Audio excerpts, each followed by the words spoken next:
प्यारे बच्चों, आज हम कक्षा 7वीं विषय हिंदी व्याकरण पुस्तक गुलमोहर हिंदी व्याकरण उपविषय पाठ 4 उपविषय पाठ 4 संधि। संधि का हम जो है व्याख्यान 2 पढ़ेंगे बेटा। आज इस व्याख्यान में हम व्यंजन और विसर्ग संधि के बारे में जानेंगे। इसके व्याख्यान 1 में हमने स्वर संधि के बारे में जाना था। संधि किसे कहते हैं, संधि की परिभाषा जानी, फिर संधि विच्छेद किसे कहते हैं, फिर संधि के भेदों के बारे में जाना।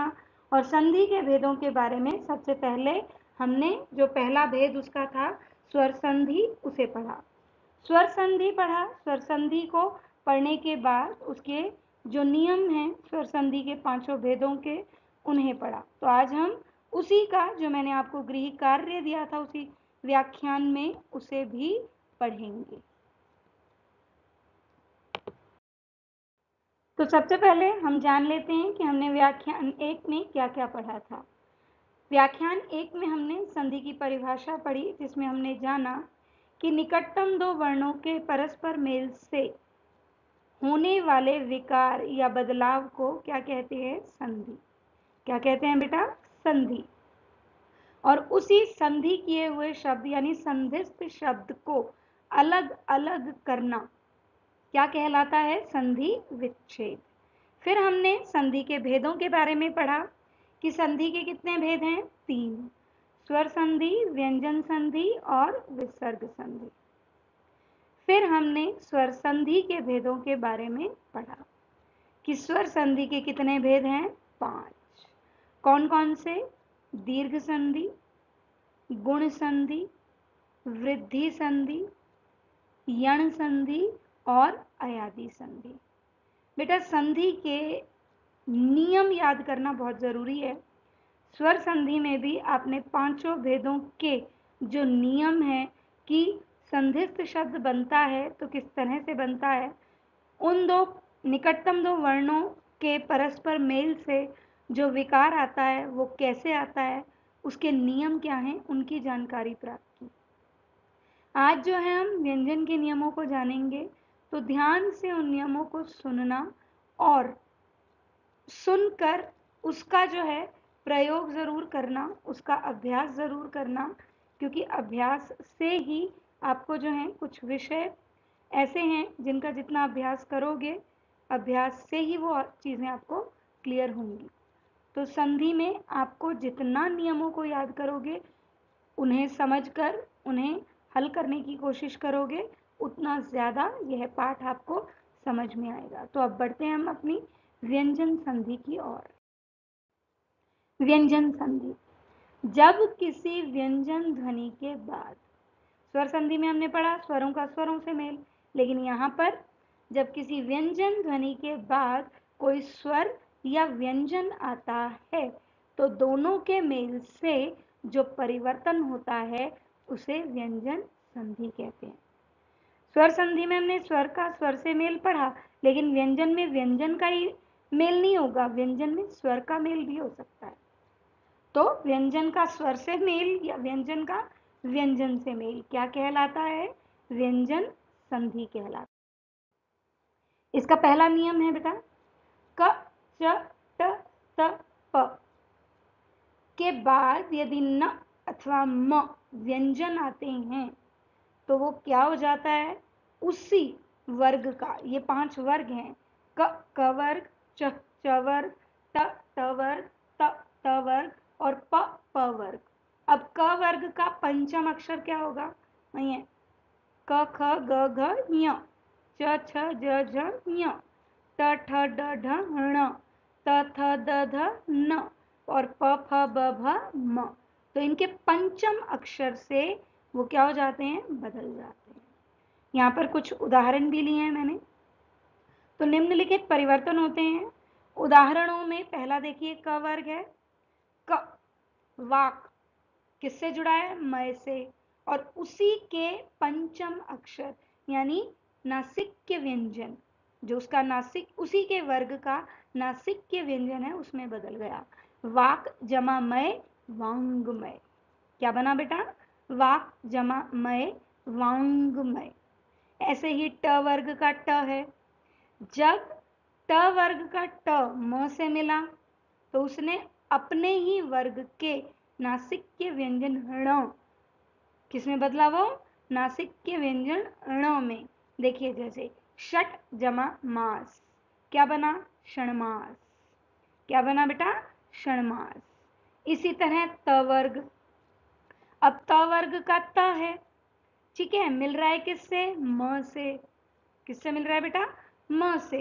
तो अपने ही वर्ग के नासिक्य व्यंजन न में बदल जाएगा। देखिए कैसे, सत जमा में मार्ग, सत जमा में मार्ग, सन्मार्ग। क्या बना बेटा ये? सत जमा में मार्ग, सन्मार्ग। तो क अपने ही नासिक के व्यंजन य में बदला, बनाया उसने क्या? वांग्मय। ट अपने ही नासिक के वर्ग के नासिक के व्यंजन में बदला तो षणमास। और त अपने ही नासिक के व्यंजन यानी अपने ही वर्ग के नासिक के व्यंजन में बदला तो उसने सतमार्ग, सत जमा में मार्ग से क्या बनाया? सन्मार्ग। ठीक है, क्लियर? अब दूसरा नियम, दूसरा नियम है बेटा यदि, यदि त द के बाद श व्यंजन आता है तो त और द क्या हो जाते हैं? च। तथा श व्यंजन किसमें बदल जाता है? छ। देखो त और द तो किसमें बदलेंगे? च, च हलंत यानी स्वर रहित च में। और श स्वर रहित श किसमें बदलेगा? छ व्यंजन में। कैसे? देखो त जमा श, अभी हमने नियम पढ़ा, त द किसमें बदले? च, और फिर श किसमें बदल गया? छ में। तो उत जमा में शिष्ट, उत जमा में शिष्ट क्या बनेगा? उच्छिष्ट। क्या बनेगा? उच्छिष्ट। तो ये दूसरा नियम, यदि त द के बाद श आए, शिष्ट में श है, ठीक है, तो श व्यंजन आए तो त द तो च हो जाएंगे और श छ में बदल जाएगा। ये हमने अभी शब्द में किया, उत जमा में शिष्ट, उच्छिष्ट, उच्छिष्ट। क्या बना? उत जमा में शिष्ट, उच्छिष्ट। तीसरा नियम बेटा, म के बाद, म के बाद यदि, म के बाद यदि य र ल व श स ह, य र ल व श स ह व्यंजन आते हैं तो म किसमें बदल जाता है? अनुस्वार में। किसमें बदलेगा म बेटा? अनुस्वार में। तो तीसरा नियम हम क्या पढ़ रहे हैं? म के बाद यदि य र ल व श स ह ये व्यंजन आएंगे तो किसमें बदल जाएगा? जाएगा म बदलेगा बेटा अनुस्वार में। जैसे, यानी उदाहरण है हमारे पास, सम जमा योग। देखो म के साथ य जुड़ा है तो उसने क्या बनाया? संयोग। सम जमा योग, संयोग। सम जमा वाद, अब देखो सम में म के बाद क्या है? व, तो वो क्या बनाएगा? संवाद। क्या बनाएगा बेटा? संवाद, क्योंकि म किसमें बदल जाएगा? अनुस्वार में। इसी तरह तीसरा उदाहरण है सम जमा शय, श भी है आपके इस नियम में, तो सम जमा शय, संशय। क्या क्या बदला हमने? सम जमा योग, संयोग, सम जमा वाद, संवाद, और सम जमा शय, संशय। म के बाद यदि य र ल व श स ह व्यंजन आते हैं, जिसमें से हमने अभी देखो य का उदाहरण पढ़ा, व का उदाहरण पढ़ा, श का उदाहरण किया पढ़ा, और तीनों का हमने किया क्या? अनुस्वार। समजमा योग, संयोग, समजमावाद, संवाद, और समजमाशय, संशय।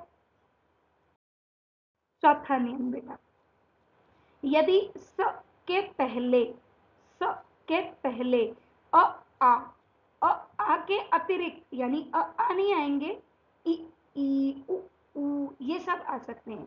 तो के अतिरिक्त कोई भी स्वर आता है तो स किस में बदल जाएगा? श में। स किस में बदल जाएगा बेटा? श में। कैसे?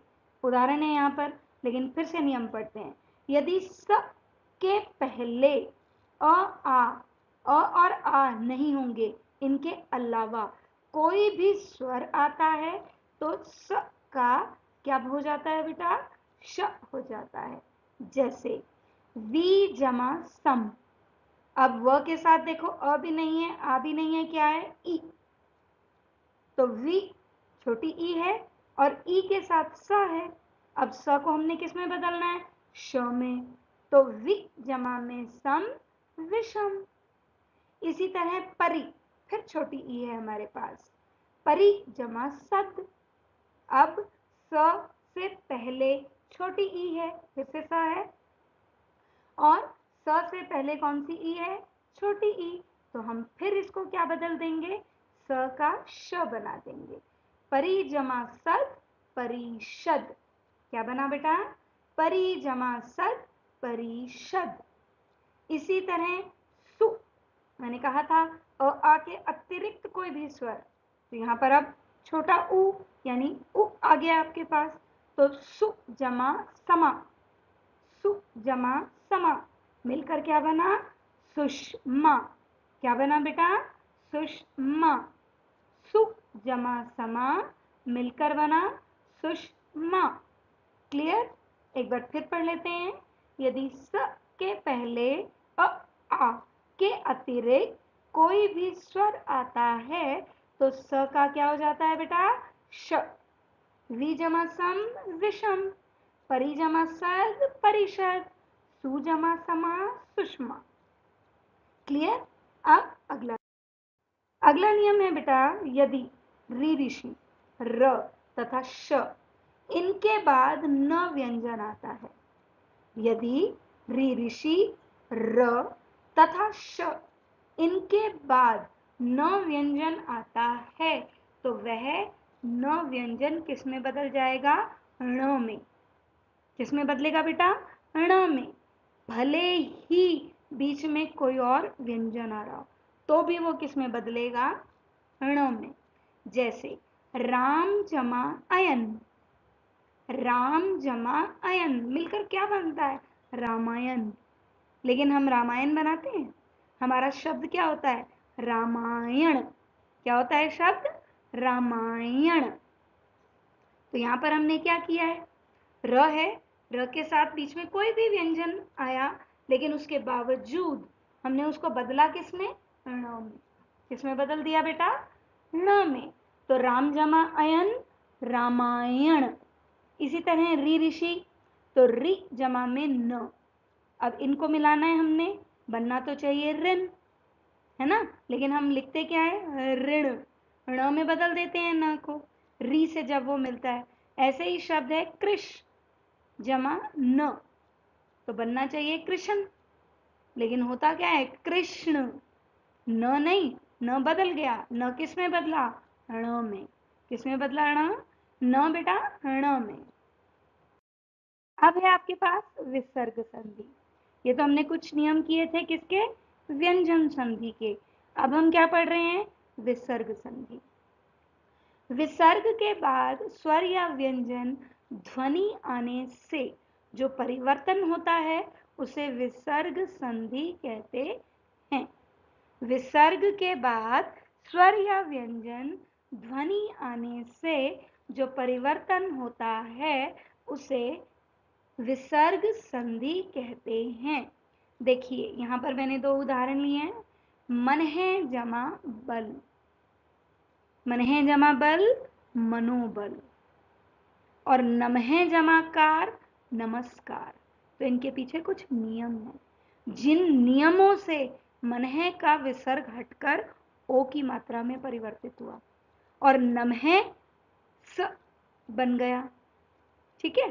तो मनहे जमा बल मनोबल, नमहे जमा कार नमस्कार। तो अब हम विसर्ग संधि के कुछ नियम पढ़ते हैं। विसर्ग संधि का पहला नियम, ध्यान से सुनो बेटा। यदि विसर्ग के आगे विसर्ग के आगे र व्यंजन आए तो विसर्ग का लोप हो जाता है। ये विसर्ग लगे हैं निही में, इसके आगे क्या है, रोग र, अब विसर्ग का क्या हो गया, लोप हो गया। तथा विसर्ग के पहले आने वाले जो व्यंजन है यानी नि, ये किस में बदल जाएगा, उसके दीर्घ रूप में, नी। तो निही जमा रोग। विसर्ग के बाद क्या है, विसर्ग के बाद क्या है, र व्यंजन है, तो विसर्ग क्या होंगे, हट जाएंगे और नि किस में बदलेगा, नी में। तो शब्द क्या बनेगा, निरोग। क्या बना, निरोग। निह जमा रोग, निरोग। इसी तरह एक और शब्द देखिए, निह जमा रस।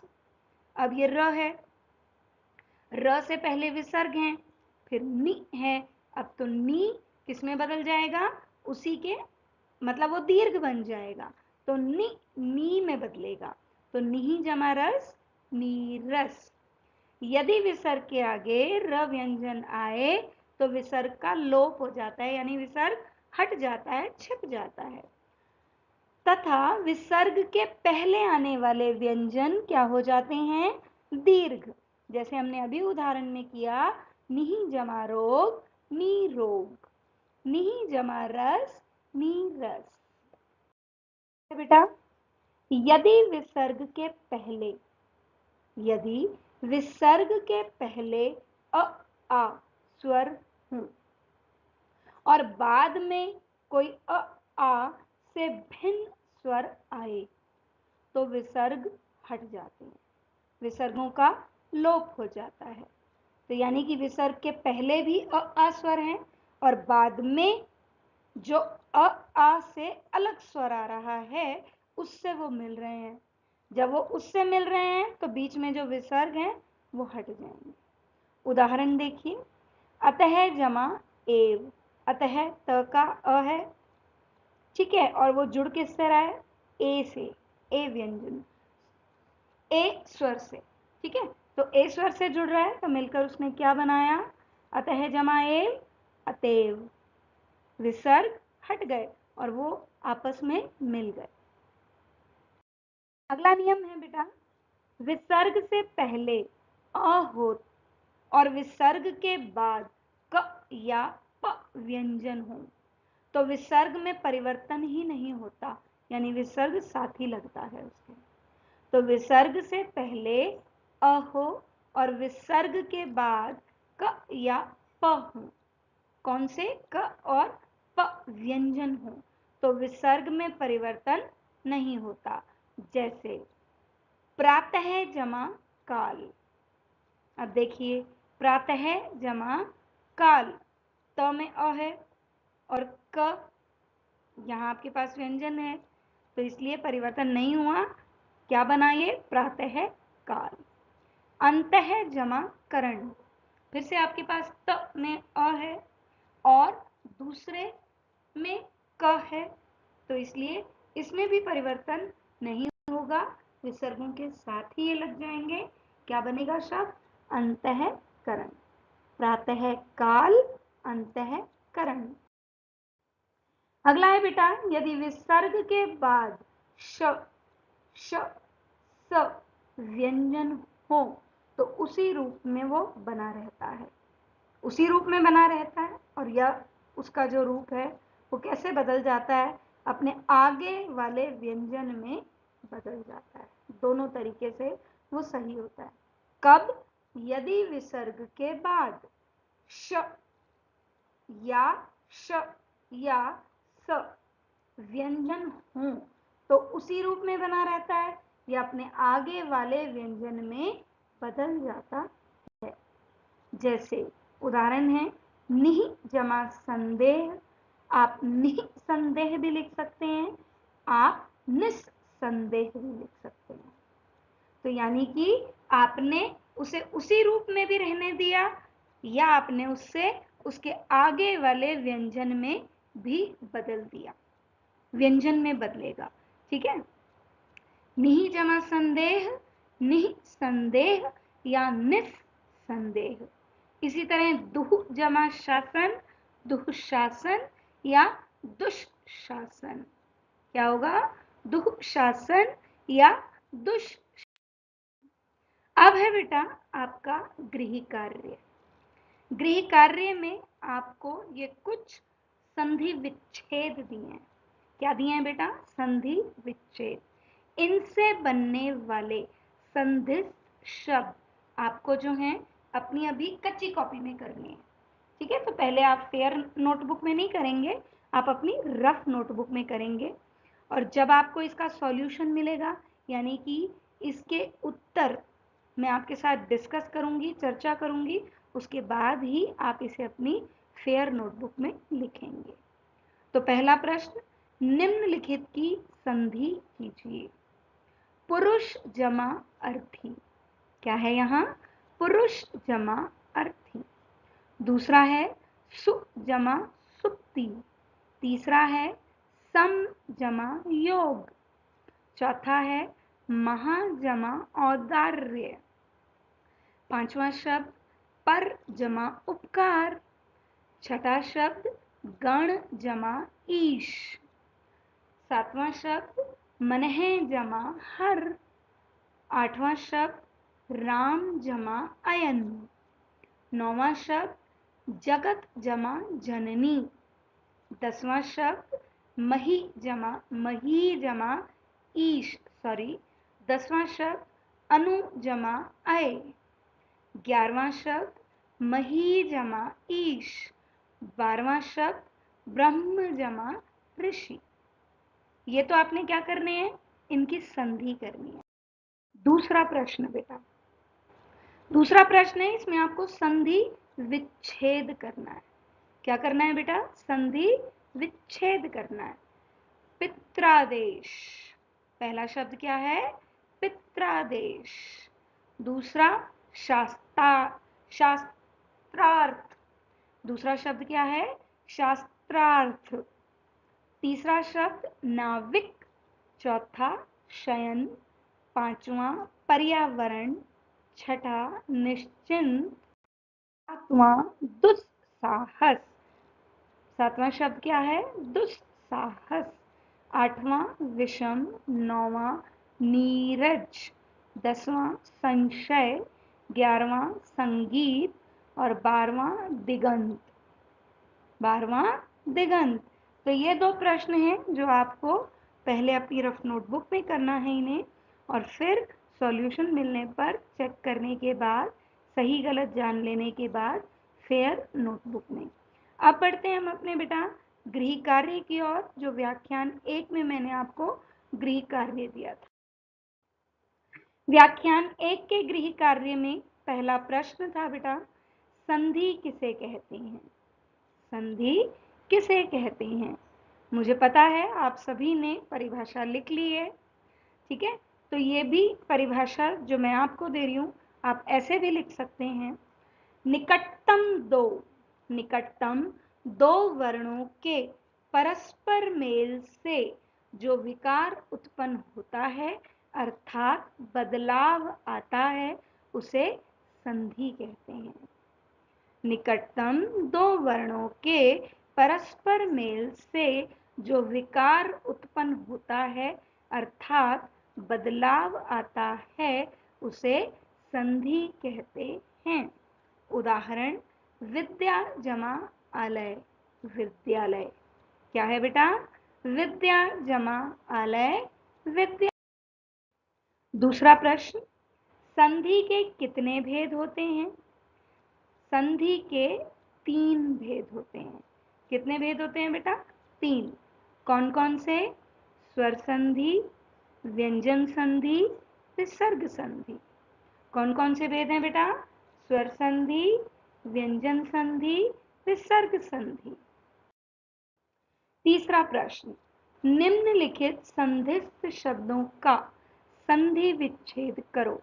कल मैंने आपको ये 6 संधिस्थ शब्द दिए थे जिनका आपको संधि विच्छेद करना था। तो अपना संधि विच्छेद जो आपने किया है, उसे जो मैं अब आपके साथ चर्चा कर रही हूँ, इसके साथ चेक कीजिए। पहला लोकोक्ति, लोक जमा उक्ति, लोक जमा उक्ति। अ में उ मिला तो उसने क्या बनाया? ओ। क्या बनाया बेटा? ओ। ऐसे ही नवहोड़ा, नवहोड़ा में नव जमा ऊढ़ा, नव जमा ऊढ़ा। शयन, शे जमा अन, नयन किया था ना, ने जमा अन, ठीक है। उसी तरह शे जमा अन किसमें बदला? य में, अय। शयन। जलौध, जल जमा औध, अ के साथ औ मिला, उसने औ ही बनाया तो क्या बना? जलौध। सप्त जमा ऋषि, सप्तऋषि। इत्यादि, इति जमा आदि। अब छोटी ई आगे है यण संधि और अ पीछे है, वो क्या बनाएगा? य। तो क्या बना? इत्यादि। अब है बेटा चौथा प्रश्न हमारा, स्वर संधि के कितने भेद हैं, उनके नाम लिखो। मैंने आपको ये चौथा प्रश्न जो दिया, स्वर संधि के कितने नियम हैं, उनके नाम लिखो। तो स्वर संधि के 5 भेद हैं। कितने भेद हैं? 5। कौन कौन से? दीर्घ संधि, गुण संधि, वृद्धि संधि, यण संधि और अयादि संधि। स्वर संधि के 5 भेद हैं। उनके नाम हैं दीर्घ संधि, गुण संधि, वृद्धि संधि, यण संधि, अयादि संधि। तो बेटा ये है आपका गृह कार्य जिसकी चर्चा मैंने आपके साथ कर ली है। तो इसका मतलब इसे आप अपनी फेयर नोटबुक में लिख सकते हैं। ठीक है, तो हमारा संधि पाठ यहीं पर समाप्त होता है। नए पाठ, नए व्याख्यान के साथ फिर मिलेंगे। धन्यवाद।